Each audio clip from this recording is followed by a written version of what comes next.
Buccaneers 3-point favorite at home against Mac Jones' San Francisco 49ers. Do you think Mac Jones is a starting quarterback in the NFL? Like a franchise guy? I think he's a good backup. He's certainly revived his career. His stock is better than it's been. I don't know if he's on that Sam Darnold sort of trajectory, but then again, it took Darnold like 5-6 years being in the NFL to get to that point. Darnold was the second, third pick in the draft, whatever it was. Mac Jones was, I think, 15th. He was a first-round pick.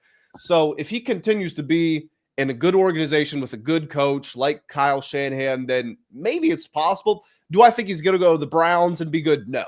But if he's the next Vikings quarterback, if he's the next Packers quarterback, I don't know why they'd get rid of Jordan Love, but that's the point I'm making. Get him in the right system and he might be able to do something. Yeah, it took Darnold 6 years to figure it out. 6 years, which is a lot of time when you think about it. My fear of Mac Jones is like he was drafted under the Bill Belichick regime. And like, does that mean anything at this point? That's what I'm afraid of. Like Bill Belichick has fallen off. Was Mac Jones really a starting quarterback in the NFL? I don't know. I look at how he plays and just his body type, and he doesn't strike me as a guy who moves in the pocket like a starting quarterback. Where I look at Sam Darnold and he can move around, he can escape pressure. He's not like super mobile, but Mac Jones kind of just looks like a fat dude in the pocket to me. And maybe it's because he's got all these braces on, but I don't necessarily look at him like a starter. I look at him like a legit backup. That's how I look at him too as well. Yeah. So 3-point spread in this game, Grant.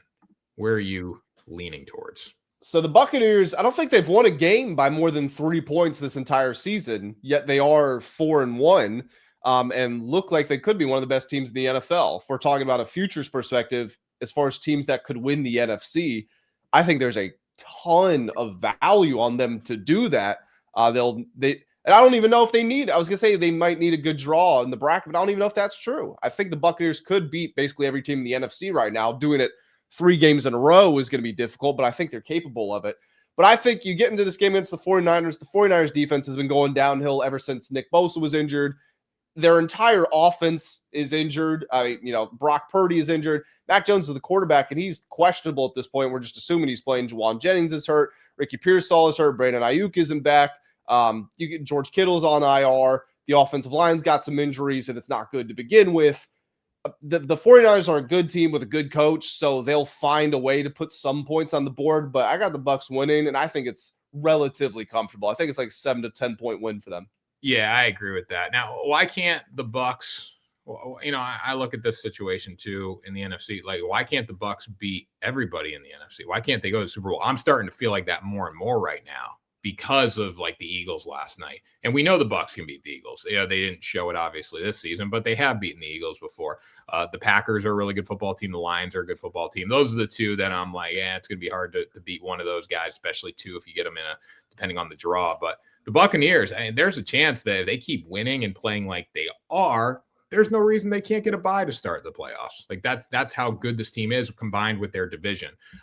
So yeah, I think this is a very comfortable win for the Tampa Bay Buccaneers. I think the biggest problem for the 49ers is going to be getting a pass rush and defending the pass. And when you have Emeka Egbuka, you have Chris Godwin, you have K-Dot and McMillan, Tez Johnson, McMillan. Like there's so many guys that can make plays. Like losing Mike Evans was no big deal. Tez Johnson stepped right into the role, and Emeka Egbuka is fantastic, obviously, but Tez Johnson had a big week last week. He did more than he's done. So just a lot of opportunities for the Buccaneers to throw the ball. And Baker MVP right now at 10-1 or plus 900, whatever it is, it's going to keep falling. So I would lock that in soon.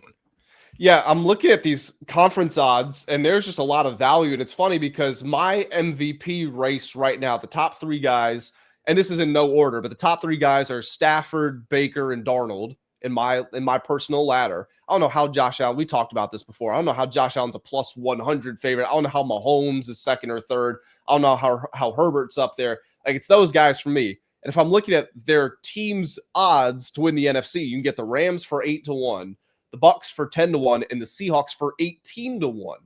And like I said, the difficult part is going to be winning 3 playoff games in a row. But do I think all 3 of those teams, Rams, Bucs, and Seahawks, do I think they can beat the Lions in one game? Yes. Can they beat the Packers? Yes. Can they beat the Eagles? Yes. And at that point, That's just them. That's just the rest. I guess the Commanders might be up there, but other than that, there aren't a whole bunch of true contenders in the NFC. I think all those teams have the capability to go on the run. Yeah, I agree.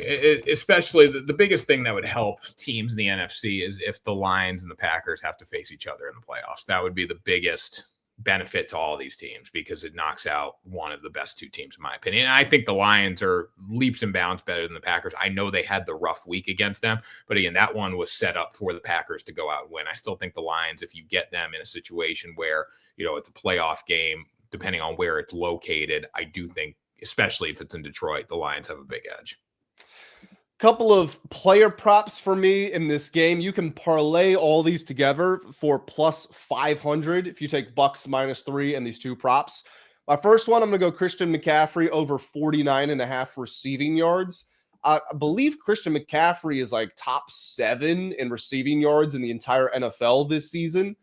He's been terrible as a runner, but he's been outstanding as a receiver. And some of that does speak to the injuries the 49ers have endured, but they're still injured. They're still not healthy. So in this game, when you do have a backup quarterback, and Mac Jones has done well, but also backup quarterbacks usually not as prone to pushing the ball down the field. They're going to take the safe stuff. They're going to be quicker to check it down.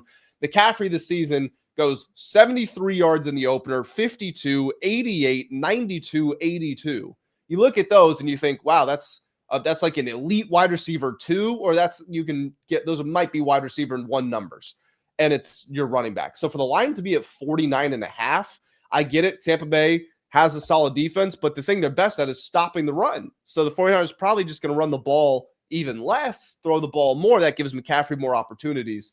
So I think that's probably my favorite player prop of this game. And my other one, I'll go Rachaad White over 54.5 rushing yards. Now, this is contingent upon Bucky Irving not playing. He hasn't been ruled out, but he also hasn't been at practice yet this week. Rachaad White last week, 14 carries for 41 yards, 2.9 yards per carry. It's stinky, but it was against the Seahawks. They have the best run defense in the NFL this season. They also have the best run-stopping defensive tackle, and Byron Murphy's got the most run stops in the NFL.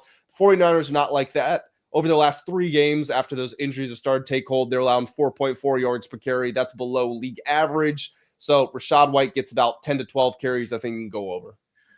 Yeah, I'm not as high on the Rachaad White stats this week as you are, just because I think it's a situation where the 49ers are a very middle of the road team when it comes to the pass. They're middle of the road when it comes to defending the run. I think this is a situation where, knowing that you don't have Bucky Irving, you might lean on Baker just a little bit more this week and try to put this game out of reach early. And also, when you look at what the 49ers have been able to do throwing the ball, Mac Jones, 279, 284, 342. They can come in here and throw the ball a little bit. Baker's going to have to throw the ball as well. So I would rather lean on the quarterback receiver combos. Baker Mayfield over 240.5 passing yards, coming off a 379-yard performance against the Seattle Seahawks. Emeka Egbuka seems to be able to get open against anybody, and then you still have so many weapons that you have to account for if you are the 49ers in this game. So I would be leaning on Baker over.